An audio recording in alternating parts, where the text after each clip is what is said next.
Hi guys, welcome to my YouTube channel. If this is your first time, welcome, and I'm glad that you found me. And if you are returning, well, welcome back, subscriber. So I was watching this talk from these Jewish people who were having a discussion about what does it take to have a thriving economy. In a country where there's a lot of population, like there's a lot of people, does it mean that if a country has a lot of people, then it will drive economy, or what does it mean?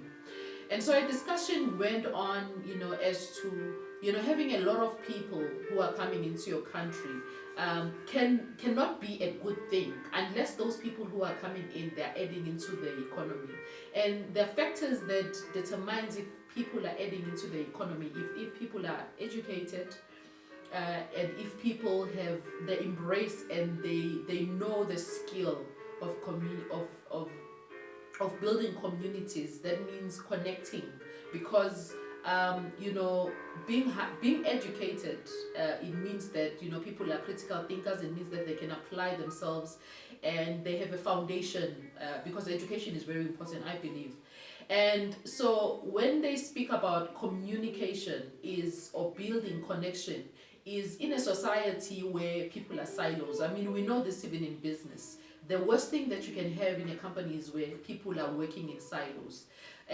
For any, even families, for families to thrive and organizations to thrive, there has to be what links people together. So our ability to connect with each other, it means that we can do business, because now we have a lot of people that we can do business with, and because people do business with people that they can trust. So it is in our ability, or even in our utmost importance, for us to master or to know how to communicate, how to create communication.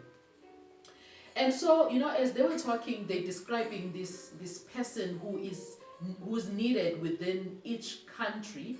And if you have a lot of those people, then that will contribute to how booming the economy can be. And so it got me thinking about this term of a high quality person.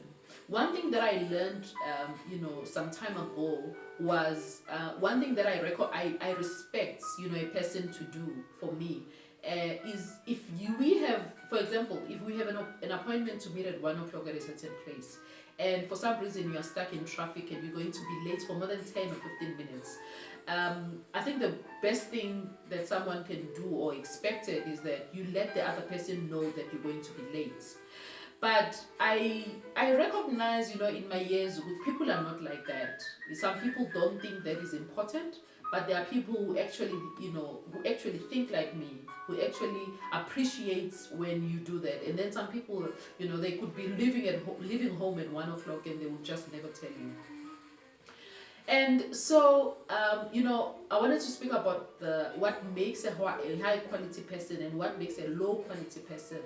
And so, in my definition, what I saw was that a high quality person is a person who makes decisions, and important life decisions, using their brains first, or their mind, and using their emotions, and lastly, using their stomach.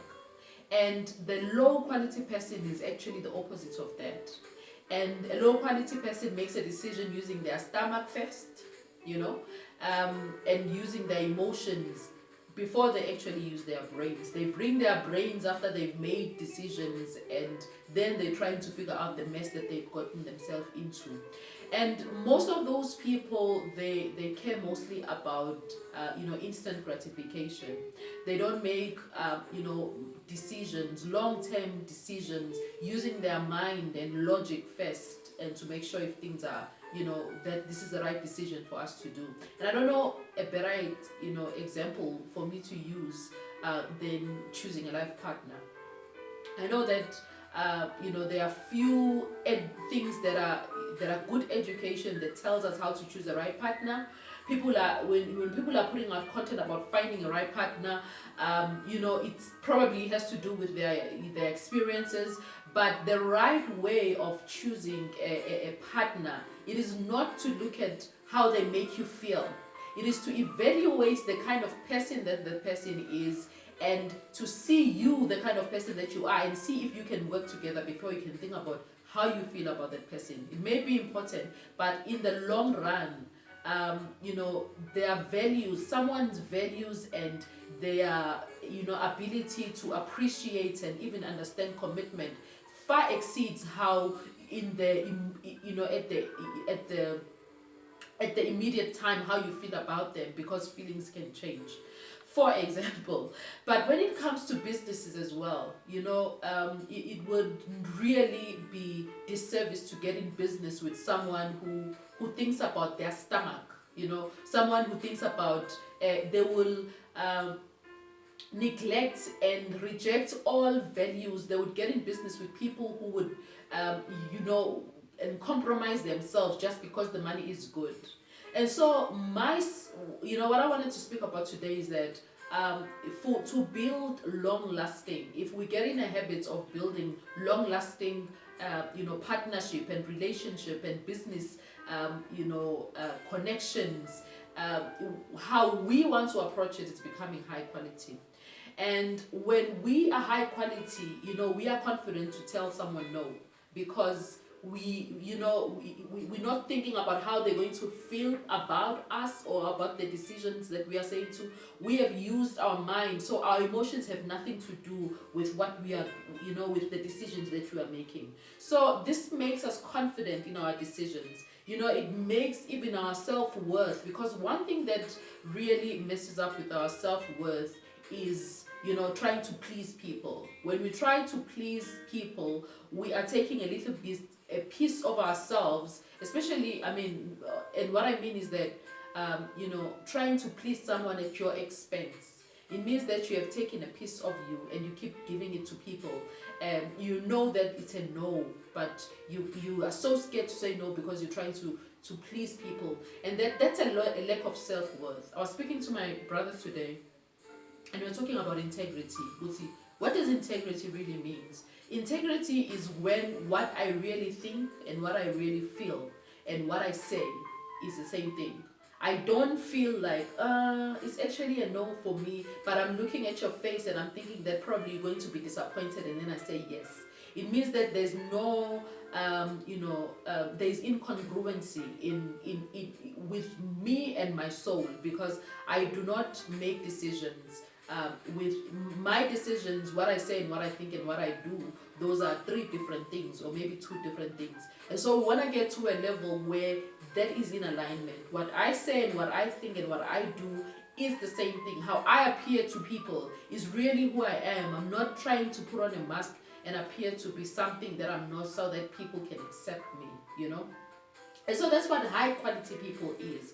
That's what a high, being of a high caliber is. And it's something that we should not shy away from. You would rather have people love you for who you are than to love you for what they think that they think that you are. And if we are to make important decisions as we are growing businesses, this is one of the, the qualities that we can embrace. This is, the thing that we can look into. How do I show up into the world? Are really what people say I am, is that who I really am, or I'm just trying to please people? And so that's what I wanted to speak about today. I don't know what you know about high quality people, and I'm hoping that I was able to explain this the way that I've thought about it and the way that I've experienced it, that we shouldn't be shy to choose to be high quality people. And in fact, we should thrive and become, because the nice thing that, like I always say about human beings, is that we can always evolve. We can always decide and choose to be what we choose to be, because what we do, our actions, determines who we are. What we think and what we say, it becomes our habits. We know that excellence and success is not a one-time event. It's something that we do repeatedly until we become that. So that's what I wanted to share with you today. Let me know on the comment section if there's anything that came up for you, and let's have a conversation, and hit a like button and subscribe. Okay.